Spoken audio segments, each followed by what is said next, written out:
So Andrew, thanks so much for coming to see us today. I was just wondering, how and why did you become involved in the media and communications industry? It was never a plan for me to become a comedian or anything like that. I've never really had a plan. It was just by sheer accident of not really knowing what to do with myself. I mean, which is probably the story of a lot of people, I think, who work in have worked on TV and radio. Andrew, you've been able to utilise a variety of skills when entertaining or informing the public, particularly in comedy, music, satire and parody. Do you feel that these skills are able to augment your ability to communicate with an audience? I'm a comic writer performer, so that's what I do. But other people, I suppose, find other ways to communicate with their audience. If you're a shock jock, then you make a career out of disapproving of things in a serious way.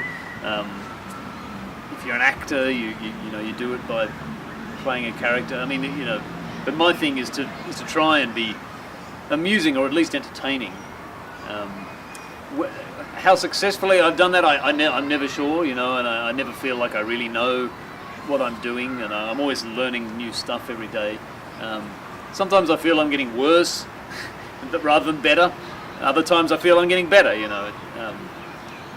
It's a sort of road of haphazard discovery, I think. As a member of a very politically aware group and the communications industry, I think it would be really insightful to get your 2 cents regarding Prime Minister Tony Abbott's attack on the ABC. Should the ABC only broadcast issues of national interests? My understanding is that there's kind of a lot of smart right-wing people who don't like the ABC because they think it has a left-wing bias and it's not patriotic enough. And I mean, obviously the ABC is not in the government's interest, and it never has been. It's always going to be questioning what the government is doing. So the government's never going to like what ABC News does. You just have to hope that it doesn't get too badly destroyed and decimated at the next Senate estimates hearing. Although a lot of people want it to be, and I can also understand why people who don't like the ABC and don't watch it, then of course they resent their taxes being going towards it, as we always resent anything that our taxes pay for that we don't use. I mean, there are roads out there that I don't drive down, there are hospitals I don't go into, and my taxes are paying for these things. There are sort of weird military things going on that I don't necessarily agree with, or whatever it might be. But the ABC, I mean, what I would say in its defence is it provides a sort of cultural thing for the people who do like it, and that improves the quality of life for those people. And whenever a large group of people are having their lives made better in some way, that filters through to the whole of society.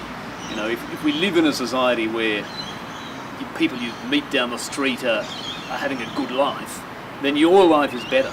So it actually does make sense for your taxes to pay for things like the ABC and cultural events like dances and theatre and festivals. Even if you don't go to them yourself, there are people who are going and their lives are being made better in the same way that certain roads and certain hospitals are making other people's lives better. So we're living in a healthier society overall.